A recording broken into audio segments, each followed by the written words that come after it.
ખબર તો છે રીતિ રિવાજ અનુસાર અમારે મહેમાનને ધાબા ઉપર લઈને આવવા પડે અને નાસ્તો કરી લીધો બધા અત્યારે, કેમ કે એવડા લોકો બહુ વહેલાથી નીકળેલા હતા સવારમાં ને કંઈ રમવાનું ચાલુ છે ને અમારે આશુબેન આવી ગયા છે. જો બધાને જય માતાજી, જય માં મોંગલ ને વાડી ગયેલા હતા થોડીક શાર વાટી તડકો લાગ્યો એટલે વીએ પાછા ઘરે. તડકો લાગ્યો ને ઘેર વી આવ્યા.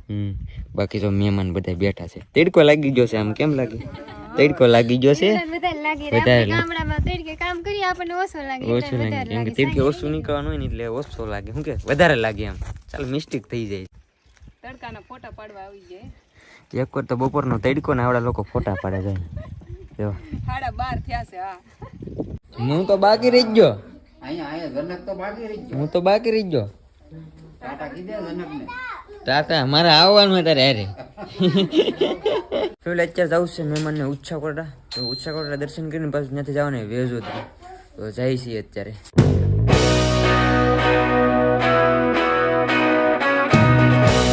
ફેમિલી ઉચ્છાકોટા પૂકી જાય ને આવ્યા છે કોળમાં. તો મહેમાનને બેવું છે ગાડીમાં, તો ભાઈની ગાડીમાં બેહાડ્યા છે ભાઈ.